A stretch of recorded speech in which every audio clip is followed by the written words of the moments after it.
بسم الله الرحمن الرحيم السلام عليكم ورحمة الله. الحمد لله رب العالمين والصلاة والسلام على أشرف الأنبياء المرسلين نبينا محمد وعلى آله وأصحابه أجمعين.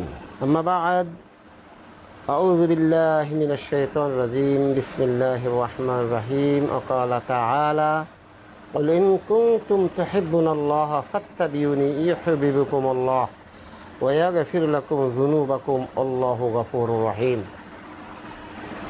আমরা ধারাবাহিকভাবে আলোচনা করতেছিলাম শিরক। আমরা পরপর অনেকগুলাই আলোচনা করেছি বিভিন্ন জায়গায়।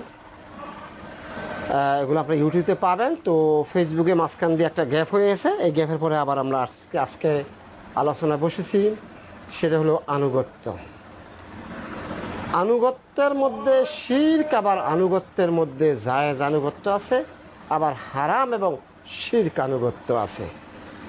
আনুগত্য বলতে কোন জিনিসটা বোঝায়? যেটা হলো কারো কোনো কথা যাচাই বাছাই ছাড়া কেউ কোনো কিছু আদেশ করলে সে আদেশটাকে একেবারে অকপটে মেনে নেওয়ার নাম হচ্ছে আনুগত্য বা অনুসরণ, অনুকরণ।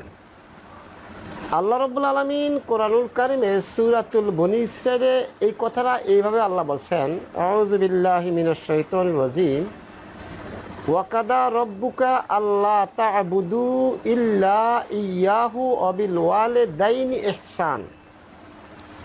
আল্লাহ রাব্বুল আলামিন বলছেন, আমি তোমাদেরকে এই মর্মে আদেশ করেছি যে তোমরা একমাত্র তোমাদের প্রভু, এই মর্মে তোমাদেরকে আদেশ করেছে তোমাদের প্রভুর ইবাদত করবে, সাথে সাথে পিতামাতার প্রতি ইহসান করবে বা পিতামাতার আনুগত্য করবে। কোরআন অন্য জায়গায় বলেছে, যদি তোমার পিতামাতা তোমার সাথে নাফরমানি করতে বলে তখন আর তোমার পিতামাতার নাফরমানি করা চাইবে না। আল্লাহর পরেই কার স্থান? পিতামাতার স্থান। কিন্তু সেই পিতামাতাও যদি আল্লাহর সাথে নাফরমানি করতে বলে, আল্লাহ দ্রোহী করতে বলে, তখন আর মানা যাবে না। কিন্তু এখন যদি আমি মনে করি যে আমার আল্লাহ বলছেন আমার পিতামাতা আল্লাহর পরে পিতামাতার স্থান, তাহলে এখন আমার পিতামাতা একটি কথা বলেছেন, আর সেই কথাটাকে যদি আমি না মানি, সেটা যাই হোক না, আল্লাহ যদি আদেশ করেছেন, যেহেতু এই কথাটা কাদের? এই কথাটা হয়েছে মক্কা, মানে এই কথাটা বিশেষ করে কাদের উদ্দেশ্যে বলতে হচ্ছে? যারা আহলুল কোরআন। আহলুল কোরআনরা বলে যে কোরআন ছাড়া আমরা কোনো কথা মানি না, কোরআন ছাড়া কোনো দলিল দেওয়া যাবে না। তো যাই হোক, আনুগত্য, যেহেতু আল্লাহ রাব্বুল আলামিন বলেছেন তোমাদের পিতামাতার প্রতি ইহসান করো বা আনুগত্য করো, কিন্তু সেই আল্লাহ রাব্বুল আলামিন কোরআনুল কারীমে বলেছেন অন্য জায়গায়, তোমাদের পিতামাতা যদি আমার নাফরমানি করতে বলে তখন আর করা যাবে না। আপনাদের আমাদের সকলেরই জানা আছে, নবী ইব্রাহিম আলাইহিস সালাতু ওয়াস সালাম কে পিতা আজর মূর্তি পূজায় ডাকছিলেন, তখন ইব্রাহিম আলাইহিস সালাতু বাপের কথাকে সায় দেন না, বরং বাপের ধন সম্পদ প্রপার্টি ছেড়ে দিয়ে আল্লাহর রাহে আল্লাহকে সন্তুষ্ট চলে গেছে। এখন যদি অতি ভক্তি চোরের লক্ষণ, কেউ যদি বলে পিতামাতার আনুগত্য করার তো ফরজ, কিন্তু এখন পিতামাতার আনুগত্য করলো না কেন? না, পিতামাতা যদি নাফরমানি করতে বলে তখন আর পিতামাতার কথা, ওই নাফরমানিমূলক কথা মানা যাবে না, এছাড়া সব কথাই মানা যাবে। নবী মুহাম্মদ সাল্লাল্লাহু আলাইহি সাল্লামের একটি হাদিস সহিহ বুখারীতে ইমাম বুখারী রাহিমাহুল্লাহ তার গুগল বিখ্যাত কিতাবে আনছেন যে বান্দার নাফরমানি করে আল্লাহর আনুগত্য চলবে না। আমি আপনাদের সামনে কোরআনুল কারীমে যে আয়াতটি পেশ করেছি, আল্লাহ বলেছেন কুল ইন কুনতুম তুহিব্বুনাল্লাহ, বলো কুল ইন কুনতুম তুহিব্বুনাল্লাহ, যদি তোমরা আল্লাহর ভালোবাসা পেতে চাও, ফাত্তাবিউনি, তাহলে তোমরা তোমাদের রবের ইত্তেবা করো। ইত্তেবা করে কি করো? ইউহিব্বুকুমুল্লাহ, আল্লাহ তোমাদেরকে ভালোবাসবেন, শুধু ভালোই বাসবেন না, ইউহিব্বুকুমুল্লাহ ওয়া ইয়াগফিরু লাকুম যুনুবাকুম, আল্লাহ পাক তোমাদের সমস্ত গুনাহ ক্ষমা করে দিবে, আল্লাহু গফুরুর রহিম। তাহলে মানতে হবে একেবারে অন্ধভাবে, চক্ষু বন্ধ করে যখন দেখা যাবে এই কথাটা কোরআন এবং হাদিসে পাওয়া গেছে, পৃথিবীর কোনো কথা, কারো কথাকে এখানে আর প্রাধান্য দেওয়ার কোনো সুযোগ নাই, সেটা মানতে হবে আল্লাহকে এবং রসুলকে। কিন্তু এটা জানার পরও, যেটা কোরআনে আছে হাদিসে আছে, জানার পরও যদি আমরা বলি অমক বুজুর্গ, অমক অলি, অমক মুরব্বী, অমক মুফতি, অমক মুহাদ্দিস এটা বলেছে, উনি তো আর কম লেখাপড়া করেন না, উনি এত বড় মাদ্রাসা লেখাপড়া করেছেন, এত বড় মাদ্রাসার মোহতাবেন, তো সুতরাং উনি যদি বলে থাকে এটাই মানতে হবে, কোরআনে থাকুক আর থাকুক না থাকুক, আর হাদিসে থাকুক আর না থাকুক, তাহলে এটা হবে আনুগত্যের শিরক। অর্থ যেইভাবে যতটুক আল্লাহ বা রসুলের আনুগত্য করার কথা ছিল, সেইভাবে ততটুক তেমনি আল্লাহকে না করে আল্লাহর স্থলাভিষিক্ত রসুল সাল্লাল্লাহু আলাইহি ওয়াসাল্লামের স্থলাভিষিক্ত অন্য কাউকে প্রাধান্য দেওয়ার মানে হচ্ছে আল্লাহর কথাকে, রাসূলের কথাকে মানে পরিত্যাগ করে আমি দুনিয়ার মানুষের কথাকে নিয়েছি, তখন সেটা হচ্ছে আনুগত্যের শিরক। ইমাম ইবনে আব্বাস রাদিয়াল্লাহু আনহুমা একটি কথা, তিরমিজি হাদিসটা আসছেন, ইবনে আব্বাস রাদিয়াল্লাহু তাআলা আনহুর উপস্থিতি সূরা তাহার একটি আয়াতের ব্যাখ্যায় উনি বলেছেন যে কিছু সংখ্যক লোক আইসা ইবনে আব্বাস রাদিয়াল্লাহু তাআলার সামনে প্রশ্ন ছুড়ে দেওয়ার পরে ইবনে আব্বাস রাদিয়াল্লাহু তাআলা আনহু বললেন যে এই হাদিসটা, এই কাজের এই মাসালাটা কলা এবং কলা তাআলা আল্লাহ রসুল এই দিয়েছেন। তখন উপস্থিত জনগণ বলল আবু বকর কাজা ও ওমর ইবনে খাত্তাব কাজা। ইবনে আব্বাস রাদিয়াল্লাহু তাআলা আনহু চেতে গিয়ে রাগ হয়ে বললেন, আমার মনে হচ্ছে অচিরেই তোমাদের উপরে আকাশ থেকে পাথরের বৃষ্টি আসবে, তাদের পাথরের গজব আসবে, কারণ আমি তোমাদেরকে বলেছি যে আল্লাহ বলছে, রসুল বলছে, আর তুমি বা তোমরা আমার সামনে বলছো, ওমর বলছে, আবু বকর বলছে, তার মানে রাসূল সাল্লাল্লাহু আলাইহি ওয়াসাল্লামের সামনে, আল্লাহর কোরআনের সামনে, রাসূল সাল্লাল্লাহু আলাইহি ওয়াসাল্লামের কথার সামনে তুমি আবু বকর ওমর রাদিয়াল্লাহু তাআলার কথা আনছো। আমি বলছি আল্লাহ বলছে, আমি বলছি রাসূল সাল্লাল্লাহু আলাইহি ওয়াসাল্লাম বলছে, আর তুমি বলছো ওমর ইবনে খাত্তাব বলছে, আবু বকর বলছে, তোমাদের উপর অচিরেই আকাশ থেকে পাথরের বৃষ্টি। আজকে আমরা দেখা গেছে যেই কথাটা, যে কাজটা একমাত্র আল্লাহ রাব্বুল আলামিনের ক্ষেত্রে প্রযোজ্য, একমাত্র আল্লাহ রাব্বুল আলামিন ও রাসূল সাল্লাল্লাহু আলাইহি ওয়াসাল্লামকে অন্ধভাবে মানার কথা ছিল, কোরআন হাদিসে থাকার পরেও, হাদিসে পাওয়া থাকার পরে, আমি যে কথা ইবনে আব্বাস রাদিয়াল্লাহু তাআলা আনহুর কথাটা বলছি, আমরা বলছি কোরআন বলছে, হাদিস বলছে, স্পষ্ট ব্যাখ্যা শূন্য সরাসরি, কিন্তু আপনি বলছেন না এটা আমার ইমাম, আমার বুজুর্গ, আমার উনি বলে না। তাহলে আপনি এখানে আনুগত্য করার কথা ছিল কার? আইয়াকুলা সামি'না ওয়া তা'না, আমরা শুনলাম অতঃপর অকপটে মেনে নিলাম কার কথাটা? আল্লাহ এবং রাসূলের। তার মানে আমরা আনুগত্য করলাম কার? আল্লাহ এবং রাসূলের। যেমন আল্লাহ যে কথা বলছে সূরা নিসার ৮০ নম্বর আয়াতে, যে ব্যক্তি রাসূলের আনুগত্য করলো সে আল্লাহরই আনুগত্য করলো।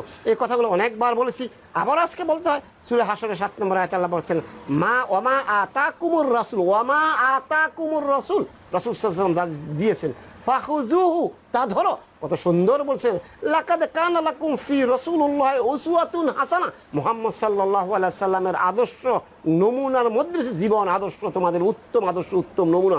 সেখানে আমরা বলছি যে কোরআন আছে, হাদিস আছে, কিন্তু দুর্ভাগ্য হলো বর্তমানে সমাজে বড় বড় আলেম, মোনাজারের জামান, মানে বড় আলেম মুফতি মুহাদ্দিস সাহেবের সামনে যখন কোরআন হাদিস বলি, তখন বলে এটা তো আমাদের সিলসিলায়, আমাদের মাঝহাবে নাই। একটি কথা আমরা সবিনয়ে বলছি, বল্লাহি কাউকে হেয় প্রতিপন্ন না।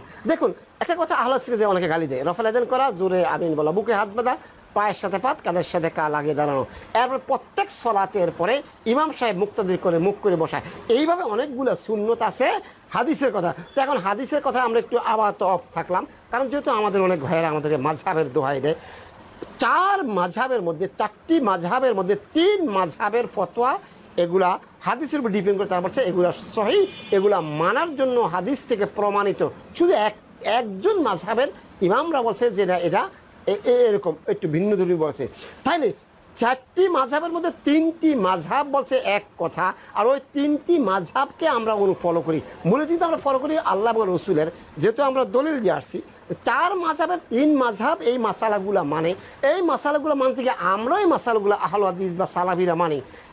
4 মাযহাবের মধ্যে 3 মাযহাব মানতে গিয়ে আমরা হইলাম লা মাযহাবি, আর তারা 4 মাযহাবের মধ্যে এক মাযহাবের মানতে গিয়া তারা বলছে, তারা হচ্ছে, আমরা হচ্ছে লা মাযহাবি, তারা হচ্ছে মাযহাবি। 4 মাযহাবের 3 মাযহাবকে আমরা অনুসরণ করি, করতে গিয়ে আমরা হচ্ছি লা মাযহাবি, আর তারা 4 মাযহাবের 3 মাযহাবের মধ্যে এক মাযহাবকে অনুসরণ করতে তারা হলো মাযহাবি। এবার আসেন ইমামে আযম আবু হানিফা রাহিমাহুল্লাহ, উনি কথাটা কি বলেছেন। দুর্ভাগ্য হলো সত্য কথা, তাদের এমন অবস্থা যারা ইমাম আবু হানিফা রাহিমাহুল্লাহর হাদিসগুলো তারা পড়ে নাই। আমরা আরেকটি হাদিসে আমরা পড়ে যাচ্ছি, ইমাম আবু হানিফা রাহিমাহুল্লাহ যেই কথাটা আমাদেরকে জানিয়ে দিয়ে গেছেন, আমাদেরকে সতর্ক করে দিয়েছেন, কিন্তু দুর্ভাগ্য হলো আমরা সেই কথাগুলা জানি না। এবং আবু হানিফা বলছেন হারামুন আলা মাল্লাম ইয়ারিফু দালিল আই ইয়াফতিয়া বিকালাম।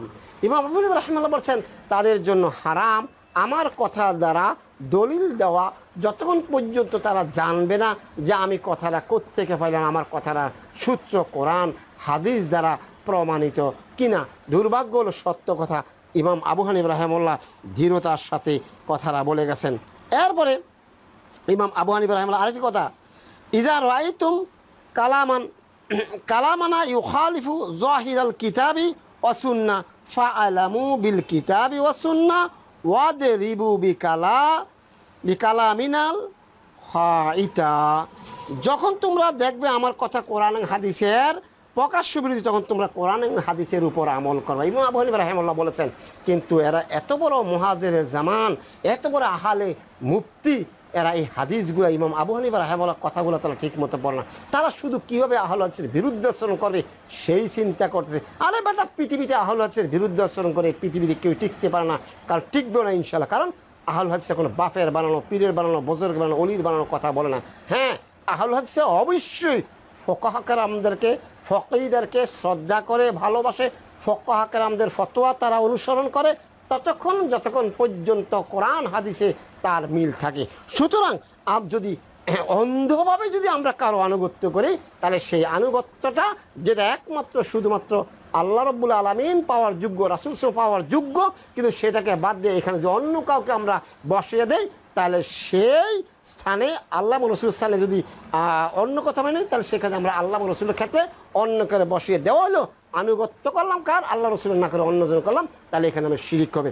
আবারও বলছি, মুরব্বীদের কথা শুনতে হবে। আল্লাহ পাক যে কথাটা বলেছেন, তোমার মুরব্বী, তোমার বুজুর্গ, তোমার উলিল আমর, উলিওয়ালা, আদেশওয়ালা, আমর আদেশওয়ালা যদি তোমাকে কোনো আদেশ করে আর ওই কথাটা যদি তুমি কন্ট্রাডিকশন দেখা দেয়, তোমার মত তোমার সাথে না মিলে, তোমরা সেটার জন্য ফায়সালার জন্য কোরআন হাদিসে ফিরে যাও। আল্লাহ কথাটা ক্লিয়ার করেছে। কিন্তু আমরা দেখা গেছে অন্ধভাবে এত বড় বুজুর্গ, ফকিহে জামান, আখিরি জামান, এইভাবে কথা বলে আমরাই করতেছি। সুতরাং আনুগত্য করতে হবে একনিষ্ঠভাবে কার? আল্লাহ এবং রাসূল সাল্লাল্লাহু আলাইহি ওয়াসাল্লাম। এরপরে ইমাম আবু হানিফা রাহিমাহুল্লাহর কথা আরেকটি কথা, জনৈক ব্যক্তি দানিয়াল, কেউ কেউ বলছে উনি নবী দাবি করেছেন। ওই নবীর লোকগুলা, আবু হানিফা রাহিমাহুল্লাহ ফতোয়া যে ওই নবুয়তি দাবিদারের লোকটার কিছু কিতাব নিয়ে কুফায় প্রবেশ করলেন, ইমাম আবু হানিফার সামনে আসলেন। তখন দেখেন ইমাম আবু হানিফা রাহিমাহুল্লাহ কথাটা কী বলছেন। উনি তাকে হত্যা করতে চেয়েছিলেন। যিনি যে ওই নবুয়তি দাবিদার, ওই লোকটা কিছু কিতাব নিয়ে জনৈক ব্যক্তি কুফায় প্রবেশ করলেন এবং এই খবরটা আবু হানিফা রাহিমাহুল্লাহ কানে গেলেন এবং আবু হানিফা রাহিমাহুল্লাহ ওনাকে হত্যা করতে চাইলেন। এবং আবু হানিফা রাহিমাহুল্লাহ বলবেন, আকিতাবুন ফি সিওয়াল কোরআনি ওয়াল হাদিস, আকিতাবুন সিওয়াল কোরআন ওয়াল হাদিস, কোরআন হাদিস ছাড়া অন্য কিতাব গ্রহণযোগ্য হতে পারে না। কে বলছে? আবু হানিফা রাহিমাহুল্লাহ বলছেন। কিন্তু আজকে দেখা গেছে আমার দেশে বড় বড় মুফতি আজম, আমি সেদিন দেখলাম একজন আজম মুফতি সাহেব বলতেছে আমরা হানাফি মাযহাব 6 স্তরে 7 স্তরে মানি। আবারও বলছি, ইমাম আবু হানিফা রাহিমাহুল্লাহ সকল ফকিহদেরকে হানাফি আহলে হাদিস শ্রদ্ধা করে, কেউই শ্রদ্ধা করে না। কারণ মনে রাখতে হবে, যেই কোনো লোক যদি ভুল ফতোয়া দেয়, তার ভুলটাকে সম্মানের সাথে এড়িয়ে চলে তার জন্য দোয়া করে তাকে সংশোধন করেছে, যে প্রকৃত মুমিনের কাজ আমরা সেটাই করি। ওনার ভুল ত্রুটিকে আমরা ওটার জন্য দোয়া করি, আল্লাহ যাতে তাকে মাফ করে দেন, এবং কারণ ওনাকে আল্লাহ 100 সওয়াব দিবেন।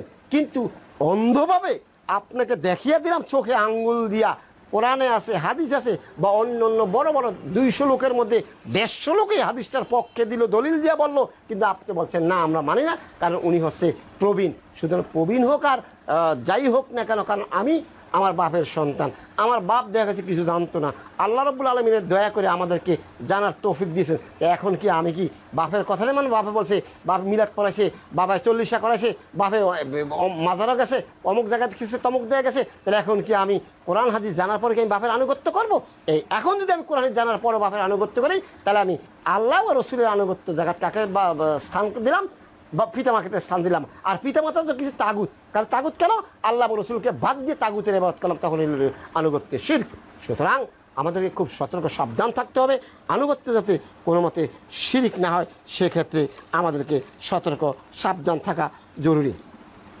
এরপরে ইমাম আবু হানিফা রাহিমাহুল্লাহ এই কথাটা আমরা জানেন, ইমাম আবু হানিফা রাহিমাহুল্লাহ এবং শাফি রাহিমাহুল্লাহ একই কথা, ইজা সহাল হাদিস ফাহুয়াল মাযহাব ইজা রাআইতুম কালামি ইউখালিফুল হাদিস ফাআলামু বিল হাদিসি ওয়াদরিবু বিকালামিল খাইতা।